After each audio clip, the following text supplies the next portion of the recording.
Yes, we're talking about marketing. Let's go. It's going to be an amazing time. Specifically, we're talking about Philip Kotler's book, Marketing Management. Not this marketing management, different marketing management. Specifically, I forget what the book's called. The book is called Kotler on Marketing, How to Create, Win, and Dominate Markets. So let's dominate this video, and how it's going to work is I picked out one quote from each of the chapters. There are 11 chapters. I left out the 11th because it's about technology. This stuff's a little outdated. There are better books about technology. Also, it's a bit of a longer book, so I didn't want to read the whole thing. Anyways, I'm going to pick one quote from each of the chapters, the one I think is one of the best, if not the best. I'm going to be reading out for you guys, elaborating a little bit about it. So let's get straight into it. Starting with our first quote, coming from chapter 1 of this amazing book. Okay, I created a cool title screen. Chapter 1, here's what the quote reads. Richard Love of Hewlett-Packard observes that the pace of change is so rapid that the ability to change has now become a competitive advantage. Let's talk about this. Now, being able to adapt, move fast, is an extremely great advantage. There are so many stories that detail for me, I know more stories about entrepreneurs who do this and they succeed. Let's look at Todd Graves, founder of Raising Cane's. If you haven't had Raising Cane's, it's a chicken finger place, think like Chick-fil-A, but it's better than Chick-fil-A. I know some people might disagree with me. The reason why is because Todd Graves is able to adapt in all sorts of circumstances. There was a hurricane really close to where he first opened the stores. He had 10 stores at this point. Right now he has over like 200 or something like that. And back when he had 10 stores, a hurricane wiped out all the restaurants. They had to be shut down. People were stuck at home. And the first thing he did is he adapted to change. And he decided to be the first restaurant to open. No other restaurant was crazy enough to do it. He opened his doors. He had customers come in and they had no other option. If they wanted food, he was the best place. And he utilized this change, this being able to adapt to his circumstances to grow even bigger. And then he did again in COVID when stores or restaurants were considered mandatory and could be open. I'm sorry, I have a computer camera here. I should be looking up here. And he opened his stores during COVID. That way people could actually try his food, and he was able to adapt to this change where a lot of business in the pandemic tended to struggle. Let's talk about chapter 2. Chapter 2's quote, market-driven companies focus on research current customers to identify their problems, gather new ideas, and to test proposed product improvements and marketing mix changes. First, if you've never heard of the marketing mix, it's a thing we'll talk about later, but it consists of product, price, placement, and if you know the last one, promotion, okay. What this quote is saying is, as a marketer, we need to understand what our clients, our customers are saying about our product. Because if we aren't quick to change again and adapt to whatever their complaints are, what they are seeking more of, then we're going to become obsolete. And this new economy, as Philip Kotler talks about this new economy and how people are now looking for a more customizable or more personalized good rather than a mass-produced good that they just decide suits them. For instance, look at the iPod. iPod isn't just a music player that has 100 classical songs on it. You're able to download your own music. If you didn't know what an iPod is, then you're too old. I'm sorry. Or too young, not too old. But it's a portable player, think like Spotify, but you didn't have any music to start with. So with the iPod, you're able to customize and personalize your own product. Rather than, imagine if you bought the iPod and all it is just like 10 songs of Mozart and you had no choice otherwise. It wouldn't have been as successful as it is today everyone uses their phones now. Speaking of phones, just joking, that's a terrible transition. There's actually, I messed up this quote. But yeah, so I kind of pre-predicted it. Market-driven companies, on the other hand, raise our sights and our civilization. Such companies create new markets or refine categories or change the rules of the game. They change the rules. I don't have too much to say about this. I think it's pretty self-explanatory.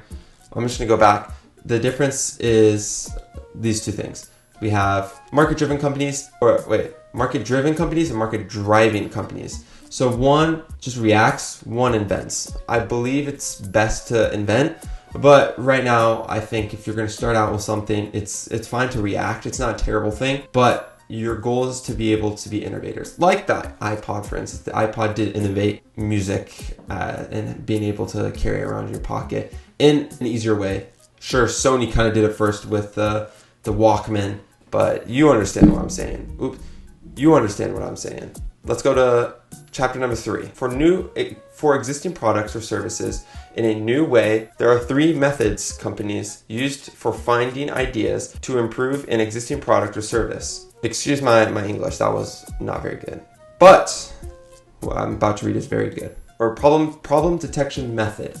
Let me read this. There are many common goods and services which people accept in their present form with less than full satisfaction. Marketers can learn a lot by using the product detection method, namely asking people who use the product or service if they have any disappointments or suggestions for improvement. I'm going to go straight into the next one. The ideal method. Here, the marketer interviews a set of customers and asks them to imagine an ideal version of the product or service that they are consuming.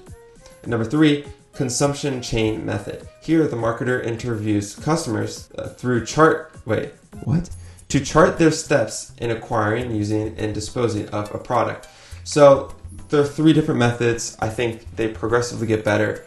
Detection method, you just kind of figure out based on satisfaction levels, hey, you know what, these things aren't fully satisfied, let's make it a little bit better. Ideal method, well, I guess this is the problem detection method. The ideal method you want to do is to interview people and say, hey, how can we make our thing better? But another way of doing that is to have a customer or a person you're interviewing basically illustrate every single step of the process. Kind of reminds me of those charts or when you buy a product and they ask, hey, where did you hear about us? Kind of like that in a way. Chapter 4, branding. Qualities of a brand name are the following. So this is a great way to illustrate and help make a good brand name. It should suggest something about the product's benefits. Let's look at my channel. It's my name. If you look at the podcast channel, let's look at the podcast channel. It's called Best Marketers. It should say something about the product's benefits. Yeah, it does. It's about the best marketers. It should suggest product qualities such as action or color. It's blue, so my branding is blue. If you haven't seen my blue right here in my black and blue, it should be easy to pronounce, recognize, and remember. Short names help. You think you can remember Best Marketers? Short, to the point, understandable. You could tell your grandma what say, hey, grandma, what do you think Best Marketers is about? It's about Best Marketers. It should be distinctive. The Best Marketers, sorry, I'm going a little crazy on this one. It should not carry poor meaning. It should not carry poor meaning in other countries. Okay, holy moly. Here's what I was trying to say when I was writing that down. It shouldn't be like a slur in a different country. For instance, I forget what exact car, but there was a car company who named their car basically what translated in Spanish is slow or not movable, or it's like can't move. That was the name of the car. So it's stuff like that. I don't think you can really screw up that hard. It shouldn't be that bad. So since it's not that bad, hopefully I helped you with branding. Yeah, we're gonna move fast through this. I'm trying to get you the best knowledge quick. Chapter 5. Consumers are summarized in the 7O framework. Who are the consumers? Occupants. You guys, for me. What are they need and want? Well, what do they need and want? Objects or services. What objectives are they trying to satisfy? Objectives, that's a really weird thing to write, Kotler. Who participates in the buying decisions? Organizations. How do customers make their buying decisions? Operations. When do consumers seem ready to buy? Occasions. Where do consumers prefer to buy? Outlets. So that was like a whole list. Maybe that helps. Maybe that didn't. It just generally gives you a good overview of what the different roles in marketing and trying to deliver product or service. So maybe take a screenshot if you want. Another great quote. Chapter 6. Professor Jerome McCarthy in the early 1960s proposed a marketing mix consisting of 4 Ps. Say it with me. Product, price, placement, and promotion. Oh my goodness gracious. That's what I was talking about before. Not the goodness gracious, but the 4 Ps, the marketing mix. This is very important. This is one of the first things I learned about when I was looking into marketing. I don't know exactly why. I actually watched a lot of videos on the marketing mix for some reason. There are a lot out there. So I'm not going to go too into detail about it. I'll probably make a video later about it. But you should also be interested in quote number 7 from chapter 7. Marketing has been defined by several observers as the art of finding and keeping customers. We should extend the definition to read, marketing is the science and art of finding, keeping, and growing profitable customers. How can a company find, keep, and grow profitable customers? Because I mean, like, sure, you can find customers, that's great, but then if you're not able to retain them, it's going to get bad. It's going to get messy. And that's what a lot of companies from different books I've read, I could be totally wrong about this, tend to do is they tend to try to get on board, try to get new people. But really, you should focus on maintaining the customers you currently have, because a lost customer is actually one of the Kotler's ideas, is that you should calculate how much a lost customer costs.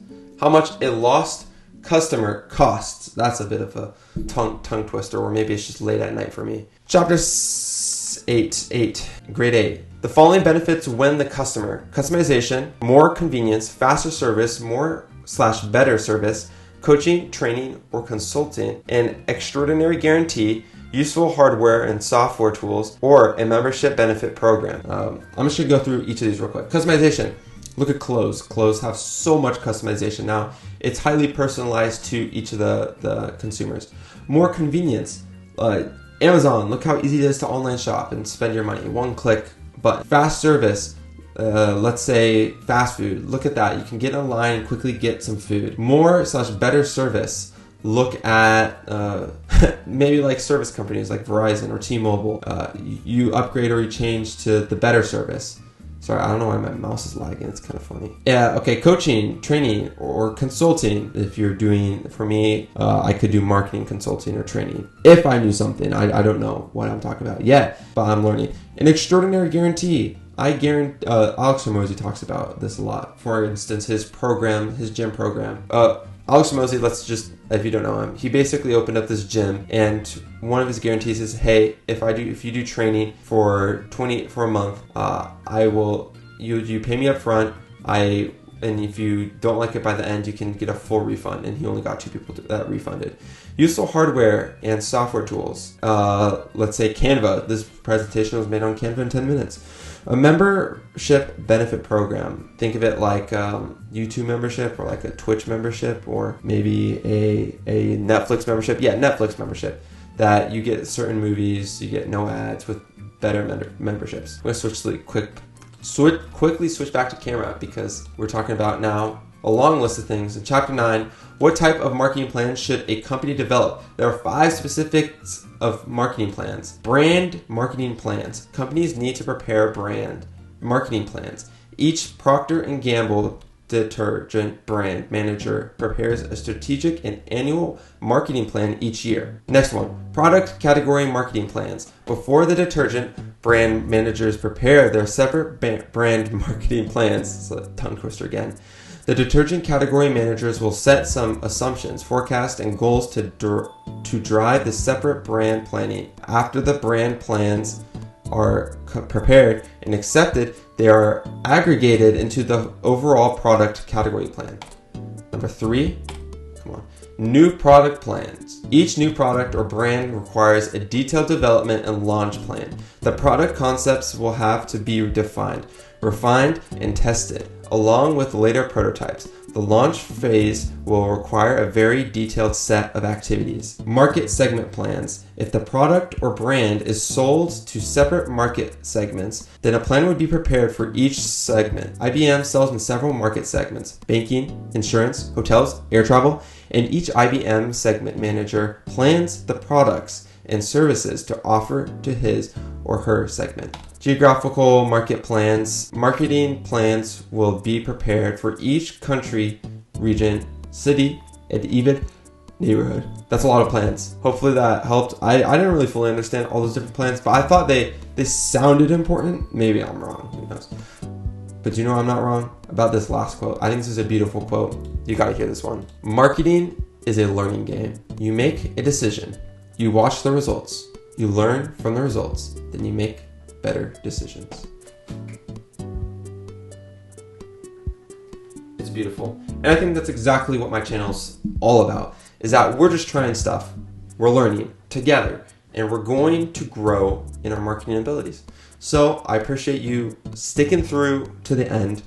If you're interested in this book, it's below in the link. An affiliate link would help me out. A subscribe would also do the same. Glad you're here. I got nothing else to say. Godspeed until the next one.